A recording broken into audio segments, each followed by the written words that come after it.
ಶಿವರಾತ್ರಿ ಹಬ್ಬದ ಸ್ಪೆಷಲ್ ತಂಬಿಟ್ಟು. ಇದು ಶಿವರಾತ್ರಿ ಹಬ್ಬಕ್ಕಂತ ಉಪವಾಸ ಇರಬೇಕಾದ್ರೆ ಮಾಡೋ ಅಂಥ ಉಂಡೆ. ಇದಕ್ಕೆ ಶಿವನ ಉಂಡೆ ಅಂತಲೂ ಕರೀತಾರೆ, ಅಂದರೆ ಶಿವನ ಉಂಡೆ ಅಂತ. ತಂಬಿಟ್ಟು ಅಂತ ಕರಿತೀವಿ, ತಂಬಿಟ್ಟು ಅಂತೀರಿ. ಅಕ್ಕಿ ಉಂಡೆ ಅಂತಾರೆ, ಅಕ್ಕಿ ತಂಬಿಟ್ಟು ಅಂತಾರೆ. ಇದಕ್ಕೆ ಒಂದೊಂದು ಕಡೆ ಒಂದೊಂದು ಥರ ಹೆಸರಿದೆ. ಮಾಡೋದು ಬೇರೆ, ಇದೇ ಇಂಗ್ರೀಡಿಯೆಂಟ್ಸ್ ಯೂಸ್ ಮಾಡಿ ಬೇರೆ ಬೇರೆ ಥರ ಮಾಡ್ತಾರೆ. ನಾನು ಯಾವ ರೀತಿ ಮಾಡಿದ್ದೀನಿ, ನನಗೆ ನಮ್ಮಮ್ಮ ಮಾಡ್ತಾಯಿದ್ದು ನೋಡ್ಕೊಂಡಿದ್ದೆ, ನಮ್ಮ ಅತ್ತೆ ಹೇಗೆ ಮಾಡ್ತಾಯಿದ್ರು ಅನ್ನೋದನ್ನೇ ನಾನು ನಿಮಗೆ ತೋರಿಸಿದ್ದೀನಿ. ನೋಡಿ ಬನ್ನಿ ಈಗ ಹೇಗೆ ಮಾಡ್ತೀನಿ ಅಂತ ನೋಡ್ಕೊಳ್ಳಿ. ಹ್ಯಾಪಿ ಶಿವರಾತ್ರಿ. ನಾನು ಇವತ್ತು ಶಿವರಾತ್ರಿ ಹಬ್ಬಕ್ಕೆ ತಂಬಿಟ್ಟು ಮಾಡೋದು ಹೇಗಂತ ಹೇಳ್ಕೊಡ್ತಾ ಇದ್ದೀನಿ. ಆ್ಯಕ್ಚುಲಿ ನಾನು ಹಬ್ಬದ ದಿವಸನೇ ಮಾಡ್ತಾ ಇರೋದು, ತೋರಿಸ್ತೀನಿ ನೋಡಿ. ಈಗ ಒಂದು ದೊಡ್ಡದು ಬಾಣಲಿ ತೊಗೊಂಡಿದ್ದೀನಿ ಅಕ್ಕಿ ಹುರ್ಕೊಳ್ಳೋಕ್ಕೆ. ನಾನು ಅಕ್ಕಿ ತಂಬಿಟ್ಟು ಮಾಡ್ತಾ ಇರೋದು, ಕಡಲೆಪಪ್ಪು ತಂಬಿಟ್ಟಲ್ಲ. ನೋಡಿ, ಒಂದು ಸೇರು ಅಕ್ಕಿ ತೊಗೊಂಡಿದ್ದೀನಿ ನಾನು. ಈಗ ಅಕ್ಕಿ ಒಂದು ಸೇರನ್ನ ಸ್ವಲ್ಪನೇ ಹುರ್ಕೊಬೇಕು, ಒಂದು ಸೇರು ಪೂರ್ತಿ ಹಾಕ್ಬಾರ್ದು. ನಾನು ತೋರಿಸ್ತೀನಿ ಹೇಗೆ ಹುರಿಬೇಕಂತ. ಈಗ ಹಾಕ್ತಾಯಿದ್ದೀನಿ ನೋಡಿ. ನಾನು ಒಂದು ಸೇರನ್ನ 3 ಡಿವೈಡ್ ಮಾಡಿ 3 ಭಾಗ ಮಾಡಿ ಹುರ್ಕೊತೀನಿ. ಮುಂಚೆ ಕಾಲದಲ್ಲೆಲ್ಲ ನೆನಪಿರ್ಬೋದು ನಿಮಗೆ, ಒಂದೊಂದು ಡಬ್ಬರಿಗೆ ತುಂಬ ಅಥವಾ ಒಂದು ಸಿಲ್ವರ್ ಬಾಕ್ಸ್ ಬರ್ತಾಯಿತ್ತು, ಫುಲ್ ಬಾಕ್ಸ್ ತುಂಬ ಅಥವಾ ಒಂದು ಅಂಡೆ ತುಂಬ ಮಾಡಿರ್ತಾಯಿದ್ರು. 1.5 ತಿಂಗಳು 2 ತಿಂಗಳ ತನಕ ಈ ತಂಬಿಟ್ಟು ಇಟ್ಕೊಂಡು ತಿಂತಿದ್ರು. ಮತ್ತು ಮುಂಚೆ ಕಾಲದಲ್ಲೆಲ್ಲ ಯಾರಾದರೂ ಮನೆಗೆ ಬಂದರೆ ನಾನು ತಂಬಿಟ್ಟು ಕೊಟ್ಟು ನೀರು ಕೊಡ್ತಾಯಿದ್ರು. ಇದನ್ನೇನು ಆಗ್ತಾ ಬಂದಿದೆ. ಇದು ಟ್ರಾನ್ಸ್ಪರೆಂಟ್ ಇರೋ ಅಕ್ಕಿ, ವೈಟ್ ಆಗಬೇಕು ಎಲ್ಲ ಅಕ್ಕಿನೂ, ಮತ್ತು ಲೈಟ್ ಬ್ರೌನ್ ಆಗಬೇಕಂದ್ರೆ ಕೆಂಪಾಳ ಉರಿಬೇಕು ಅಂತಾರೆ ನಮ್ಮ ಹಳ್ಳಿ ಭಾಷೆಯಲ್ಲಿ. ಕೆಂಪಾಳ ಹುರ್ಕೊಬೇಕಿದು.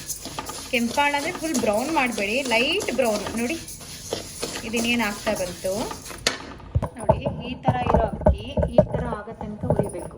ಈ ಥರ ಇರೋ ಅಕ್ಕಿ ಈ ಥರ ಆಗೋ ತನಕ ಉರಿಬೇಕು. ನೋಡಿ, ನಾನು ಇಲ್ಲಿ 1 ಸೇರು ಅಕ್ಕಿ ತೊಗೊಂಡಿದ್ದೆಲ್ಲ, ನಾನು 1 ಸೇರು ಕಡಲೆ ಬೀಜ ತೊಗೊತಾ ಇದ್ದೀನಿ. ನಿಮ್ಗೆ ಇನ್ನೂ ಜಾಸ್ತಿನೂ ತೊಗೋಬೋದು, ಇನ್ನೂ ಕಮ್ಮಿನೂ ತೊಗೋಬೋದು. 1 ಸೇರು ಕಡಲೆ ಬೀಜ ಒಟ್ಟಿಗೆ ಹಾಕ್ಕೊಂಡು ನಾನು ಹುರ್ಕೊತಾ ಇದ್ದೀನಿ. ಸ್ವಲ್ಪ ನೋಡಿ ಈ ಕಲರ್ ಆಗೋ ತನಕ ಹುರ್ಕೊಬೇಕು.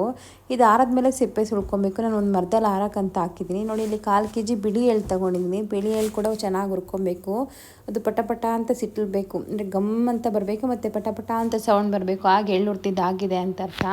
ಕಡಲೆ ಬೀಜದ ಕಲರ್ ನೋಡ್ಕೊಳ್ಳಿ ನೀವು. ಇಷ್ಟು ಕಲರ್ ಬಂದ್ರೇ ಅದು ಚೆನ್ನಾಗಿರುತ್ತೆ, ಇಲ್ಲಾಂದರೆ ಹಸಿ ಥರ ಇರುತ್ತೆ.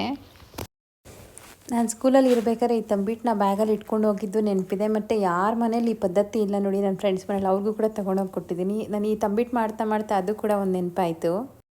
ಸ್ಕೂಲ್ ಅಷ್ಟೇ ಅಲ್ಲ, ಕಾಲೇಜಿಗೂ ತೊಗೊಂಡೋಗಿದ್ದೀನಿ. ನೋಡಿ, ಈಗ ಇಲ್ಲಿ ಎಳ್ಳು ಹುರಿದಿದ್ದಾಗಿದೆ, ಒಂದು ಬೌಲಿಗೆ ಶಿಫ್ಟ್ ಮಾಡ್ಕೊತಾ ಇದ್ದೀನಿ. ಈಗ ನಾನು ಇಲ್ಲಿ ಕಡಲೆಪಪ್ಪು ತೊಗೊಳ್ತಾ ಇದ್ದೀನಿ. ಕಡಲೆಪಪ್ಪು ಹುರಿದಿದ್ರೂ ಪರವಾಗಿಲ್ಲ, ಅದು ಸುಮ್ಮನೆ ಬೆಚ್ಚಗೆ ಇಟ್ಕೊತೀನಿ ನಾನು. 1/4 ಸೇರು ಕಡಲೆಪಪ್ಪು ತೊಗೊಂಡಿದ್ದೀನಿ. ಸುಮ್ಮನೆ ಆ ಬಿಸಿ ಬಾಣಲಿ ಏನು ಬಿಸಿ ಇರುತ್ತೋ ಅದಕ್ಕೆ ಆಗಿಬಿಡುತ್ತೆ ಅದು. ಸುಮ್ಮನೆ ಹಂಗೆ ಬೆಚ್ಚಗೆ ಇಟ್ಕೊಂಡ್ರೆ ಆಯಿತು. ನಾವು ಈ ತಂಬಿಟ್ಟು ಜೊತೆಗೆ ಉರ್ದ್ರಾಗಿ ಉಂಡೆ ಮತ್ತು ಸಾಮೆ ಉಂಡೆ ಕೂಡ ಮಾಡ್ತೀವಿ ಎಡೆಗಿಡಕ್ಕೆ ದೇವ್ರಿಗೆ. ನೋಡಿ, ಈಗ ನಾನು ಒಣಕೊಬ್ಬರಿ ತೊಗೊತಾ ಇದ್ದೀನಿ. ಒಣಕೊಬ್ಬರಿ ಒಂದು ಫುಲ್ ಹಾಕ್ತಾಯಿದ್ದೀನಿ ನಾನು.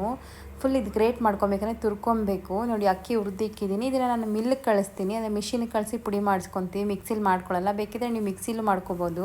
ಈ ಕಡಲೆಬೀಜ ಆರಿದೆ, ನಾನು ಅದ್ರ ಸಿಪ್ಪೆ ತೊಗೊತೀನಿ. ಯೂಶ್ವಲಿ ನಮ್ಮ ಮನೇಲಿ ಕಡಲೆಬೀಜ ಸಿಪ್ಪೆ ಮರಕ್ಕೆ ಹಾಕ್ಕೊಂಡು ಗುಂಡ್ಕಲ್ ಸಹಾಯದಿಂದ ಹಿಂಗೆ ತೊಗೊತೀವಿ. ನೀವು ಮನೇಲಿ ಮರ ಇಲ್ಲ ಅಂದರೆ ಒಂದು ಬಟ್ಟೆಗೆ ಹಾಕ್ಕೊಂಡು ಕೈಯಲ್ಲಿ ಅಂದ್ರೂ ಅದು ಸಿಪ್ಪೆ ಬಿಡುತ್ತೆ. ಹಿಂಗಿದ್ರೆ ತಾರಿರುತ್ತೆ. ನೋಡಿ, ಈ ಕಡಲೆಬೀಜನೂ ರೆಡಿ ಇದೆ. ಅದನ್ನು ಎಳ್ಳು ಹುರಿದಿಟ್ಟಿದ್ನಲ್ಲ ಅದಕ್ಕೆ ಶಿಫ್ಟ್ ಮಾಡ್ಕೊತಾ ಇದ್ದೀನಿ. ನಾನು ಈಗ ಒಣಕೊಬ್ಬರಿನೂ ಹಾಕ್ಕೊತಾ ಇದ್ದೀನಿ, ತುರಿದಿರೋದು. 1/4 ಹಾಕ್ಕೊಂಡಿದ್ದೀನಿ, ನಾನು 1/4 ಭಾಗ ಹಂಗೆ ಇಟ್ಟಿದ್ದೀನಿ. 1/4 ಅಷ್ಟೇ ಹಾಕ್ಕೊಂಡೆ ಒಣಕೊಬ್ಬರಿ. ತುಂಬಾ ಹಾಕ್ಬಾರ್ದು, ಯಾಕಂದ್ರೆ ಸ್ಮೆಲ್ ಬಂದುಬಿಡುತ್ತೆ ನಾವು ತುಂಬ ದಿನ ಇಡೋದ್ರಿಂದ. ನಾನು ಅರ್ಧ ಕಡಲೆಪಪ್ಪು ಹಾಗೆ ಹಾಕ್ಕೊಂಡು ಅರ್ಧ ಕಡಲೆಪಪ್ಪು ಪುಡಿ ಮಾಡಿ ಹಾಕ್ಕೊಂಡಿದ್ದೀನಿ. ಮತ್ತು 1 ಸ್ಪೂನ್ ಏಲಕ್ಕಿ ಪುಡಿ ಹಾಕ್ಕೊಂಡಿದ್ದೀನಿ. ನೋಡಿ, ಇಲ್ಲಿ ನಾನು 5 ಉಂಡೆ ಬೆಲ್ಲ ತೊಗೊಂಡಿದ್ದೀನಿ. 5 ಉಂಡೆ ಬೆಲ್ಲನ ಸ್ವಲ್ಪ ಪುಡಿ ಮಾಡ್ಕೊಂಡು ಪಾಕಕ್ಕೆ ಅಂತ ಇಡ್ತಾ ಇದ್ದೀನಿ, ಯಾಕೆಂದರೆ ಬೇಗ ಪಾಕ ಬರುತ್ತೆ. ಉಂಡೆ ಇಟ್ಟರೆ ಕಷ್ಟ ಆಗುತ್ತೆ. ನೋಡಿ, ಮಿಲ್ಗೆ ಹಾಕ್ಸ್ಕೊಂಬಂದಿರೋ ಅಕ್ಕಿ ಹಿಟ್ಟು ರೆಡಿ ಇದೆ. ಒಂದು ಕಡೆ ಅದು ರೆಡಿ ಮಾಡ್ಕೊಳ್ತಾ ಇದ್ದೀನಿ, ಒಂದು ಕಡೆ ಬೆಲ್ಲದ ಪಾಕಕ್ಕೆ ಇಟ್ಟಿದ್ದೀನಿ. 5 ಉಂಡೆ ಬೆಲ್ಲ ಇಟ್ಟಿದ್ದೀನಿ ಮತ್ತು 1 ಗ್ಲಾಸ್ ನೀರು ಹಾಕಿದ್ದೀನಿ. ಇನ್ನೇನು ಪಾಕ ಬರೋಷ್ಟರಲ್ಲೆಲ್ಲ ನಾನು ಹಸಿ ಹಿಟ್ಟೆಲ್ಲ ರೆಡಿ ಮಾಡ್ಕೊಂಡು ನೋಡಿ ಎಲ್ಲ ಮಿಕ್ಸ್ ಮಾಡ್ಕೊತೀನಿ. ಒಂದು ಕಡೆ ಪಾಕನೂ ರೆಡಿ ಆಗ್ತಿದೆ ನೋಡಿ. 10 ನಿಮಿಷ ಆದಮೇಲೆ ನೋಡಿದ್ರೆ ಇಷ್ಟೇ ಎಳೆ ಪಾಕ ಬಂದಿದೆ. ಈ ಎಳೆ ಪಾಕ ಬಂದರೆ ತುಂಬ ದಿನ ತಂಬಿಟ್ಟು ಉಳಿಯಲ್ಲ, ಮತ್ತು ಅದು ಸ್ಮೆಲ್ ಬಂದುಬಿಡುತ್ತೆ ಅಥವಾ ಬೂಸರಿಕೆ ಬಂದುಬಿಡುತ್ತೆ. ಸೊ ಪಾಕ ಸ್ವಲ್ಪ ಬರಬೇಕು, ನೋಡ್ಕೊಳ್ಳಿ.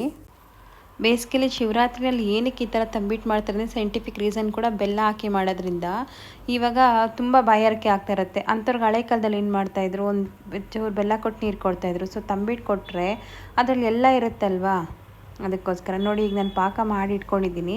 ಸ್ವಲ್ಪನೇ ಮಿಕ್ಸ್ ಮಾಡಿ ತಂಬಿಟ್ಟು ಕಟ್ಕೊತೀನಿ. ನಾನು ಒಬ್ಬಳೇ ಇರೋದ್ರಿಂದ ನಾನು ಸ್ವಲ್ಪನೇ ಹಾಕ್ಕೊತಾ ಇದ್ದೀನಿ. ಇಬ್ಬರು ಇದ್ದರೆ ಇನ್ನು ಸ್ವಲ್ಪ ಹಾಕ್ಕೊಂಡು ಕಟ್ಕೊಂಡು ಬೇಗ ಬಿಸಿನಲ್ಲಿ ಕಟ್ಟಬೇಕು. ಸ್ವಲ್ಪ ಹೊತ್ತು ಬಿಟ್ಟರು ಅದು ಗಟ್ಟಿ ಆಗಿಬಿಡುತ್ತೆ. ಯಾಕೆ ನಾನು ಸ್ವಲ್ಪ ಗಟ್ಟಿ ಪಾಕ ತೆಗ್ದೀನಿ, ತುಂಬ ತೆಳು ಪಾಕ ತೆಗ್ದಿಲ್ಲ.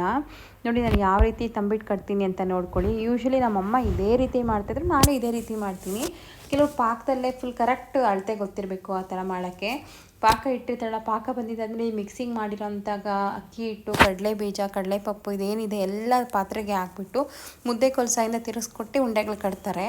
ಅದು ಕರೆಕ್ಟಾಗಿರೋ ಅಳತೆ ಗೊತ್ತಿದ್ದರೆ ಮಾತ್ರ ಮಾಡಬೇಕಿಲ್ಲ. ಪಾಕ ಜಾಸ್ತಿ ಆದರೂ ಕಷ್ಟ ಆಗುತ್ತೆ, ಪಾಕ ಕಮ್ಮಿ ಆದರೂ ಗಟ್ಟಿ ಆದರೂ ಕಷ್ಟ ಆಗುತ್ತೆ. ಸೊ ಹಂಗಾಗಿ ನಾನು ಇದೇ ಥರ ಮಾಡ್ಕೊತೀನಿ. ಪಾಕ ತುಂಬ ಬಿಸಿ ಇರುತ್ತೆ. ಫಸ್ಟು ಸ್ಪೂನಿನ ಸಹಾಯದಿಂದ ಮಿಕ್ಸ್ ಮಾಡ್ಕೊಳ್ಳಿ, ಆಮೇಲೆ ನಿಧಾನಕ್ಕೆ ಕೈಯಿಂದ ಎತ್ಕೊಳ್ಳಿ, ಡೈರೆಕ್ಟಾಗಿ ಕೈ ಇಡಬೇಡಿ. ಪಾಕ ತುಂಬ ಬಿಸಿ ಇರುತ್ತೆ, ನೋಡ್ಕೊಂಡು ಮಾಡ್ಕೊಳ್ಳಿ ಆಯಿತಾ. ನನಗೇನೆ ಫುಲ್ ಕೈಯೆಲ್ಲ ಕೆಂಪಗಾಯಿತು. ಪಾಕ ತುಂಬ ಬಿಸಿ ಇರುತ್ತೆ, ನೋಡ್ಕೊಳ್ಳಿ. ಅಭ್ಯಾಸ ಇಲ್ದವರು ಸ್ವಲ್ಪ ಏನಾದರೂ ಹಸಿಟ್ಟು ಕೈಗೆ ಹತ್ಕೊಂಡು ಮಾಡಿ. ನೋಡಿ ಎಷ್ಟು ಕೆಂಪಾಗಿದೆ ಕೈ, ಆ ಥರ ಆಗುತ್ತೆ. ಇನ್ನೇ ನೋಡಿ ನಾನು ಸ್ವಲ್ಪ ಇದು ಆಗ್ತಾ ಬಂತು. ನಾನು ಇದು ಮಾಡೋಷ್ಟರಲ್ಲಿ ಮತ್ತೆ ಪಾಕ ಸ್ವಲ್ಪ ಗಟ್ಟಿಯಾಗುತ್ತೆ, ಯಾಕಂದರೆ ಒಬ್ಬಳೇ ಕಟ್ತಾಯಿದ್ದೆ ಆದ್ದರಿಂದ. ಮತ್ತು ನಾನು ಮತ್ತೆ ಒಂದು 20 ml ವಾಟರ್ ಹಾಕಿ ಮತ್ತೆ ಬಿಸಿ ಮಾಡಿಕೊಂಡೆ ಸ್ವಲ್ಪ ಪಾಕನ. ಆಗ ಬಿಸಿ ಮಾಡ್ಕೊಂಡಿದ್ರೆ ಸ್ವಲ್ಪ ತೆಳು ಅಂದರೆ ಸ್ವಲ್ಪ ಈಸಿ ಆಗುತ್ತೆ ನಮಗೆ. ಹಂಗಾಗಿ ಗಟ್ಟಿ ಆಗ್ತಾ ಹೋಗುತ್ತೆ ಪಾಕ ಆರ್ದಷ್ಟು. ನೋಡ್ಕೊಳ್ಳಿ ನೀವು, ಇಬ್ಬರಿದ್ದರೆ ಬೇಗ ಕಟ್ಬಿಡ್ಬೋದು. ಇಲ್ಲಾಂದರೆ ನಾನು ಪಾಕನ ಇಷ್ಟು ತಂಬಿಟ್ಟು ಕಟ್ಟಷ್ಟರಲ್ಲಿ 2 ಸತಿ ಬಿಸಿ ಮಾಡ್ಕೊಂಡಿದ್ದೀನಿ. ಸೊ ಯಾಕಂದರೆ ಸ್ವಲ್ಪ ಪಾಕದ ಬೇಸಿಸ್ ಜಾಸ್ತಿ ಗಟ್ಟಿರೋದನ್ನು ತೆಳು ಕಾಣಿಸಿದ್ಲಿ ಅದು ಕಟ್ಟಾಗಿ ಮಿಕ್ಸ್ ಮಾಡ್ಕೊಳ್ಳೋಕ್ಕೆ ಅಂತೇಳಿ ನಾನು 2 ಸತಿ ಬಿಸಿ ಮಾಡ್ಕೊಂಡು ಮಾಡಿದ್ದೀನಿ. ನೋಡಿ ಹಿಂಗೆ ಬಲಗೈಯಲ್ಲಿ ಹಿಂಗೆ ಇಟ್ಕೊಂಡು ಎಡಗೈ ಫಿಂಗರ್ಸಿಂದ ಅದು ಫುಲ್ ಪ್ಲೆಷರ್ ಹಾಕಿ ಸ್ವಲ್ಪ ಅದು ಅಂದರೆ ಅವಾಗ ತಂಬಿಟ್ಟು ಒಡೆದೇ ಹೋಗಲ್ಲ. ಯೂಶ್ವಲಿ ನಾನಿಲ್ಲಿ ತುಂಬ ಮೆತ್ತಗೆ ಮಾಡಿಲ್ಲ, ತುಂಬ ಗಟ್ಟಿಗೂ ಮಾಡಿಲ್ಲ, ಬಟ್ ಬಾಲ್ ಕಚ್ಕೊಂಡು ತಿನ್ನೋ ಥರ ಮಾಡಿದ್ದೀನಿ. ಮುಂಚೆ ಕಾಲದಲ್ಲಿ ನಾವು ಚಿಕ್ಕ ಮಕ್ಳಿರ್ಬೇಕಾದ್ರೆ ನಮ್ಮಮ್ಮ ಮಾಡ್ತಾಯಿದ್ದ ತಂಬಿಟ್ಟು ತುಂಬ ಗಟ್ಟಿ ಇರ್ತಾಯಿತ್ತು. ಅದು ಕುಟಾಣಿ ಅಥವಾ ಕಲ್ಲಿಂದ ಹಿಂಗೆ ಚಚ್ಕೊಂಡು ತಿನ್ನಬೇಕಾಗಿತ್ತು. ಹಂಗೆ ಕೈಯಲ್ಲಂತೂ ಮುರಿಯೋಕ್ಕಾಗ್ತಾಯಿಲ್ಲ, ಬಾಲ್ ಕಚ್ಕೊಂಡು ತಿನ್ನೋಕ್ಕೂ ಸ್ವಲ್ಪ ಕಷ್ಟ ಆಗ್ತಿತ್ತು, ಅಷ್ಟು ಗಟ್ಟಿ ಮಾಡ್ತಾಯಿದ್ರು. ಮತ್ತು ಅದು 1.5-2 ಮಂತ್ಸ್ ಯುಗಾದಿ ತನಕ ಸ್ಟೋರ್ ಮಾಡ್ತಾಯಿದ್ರು.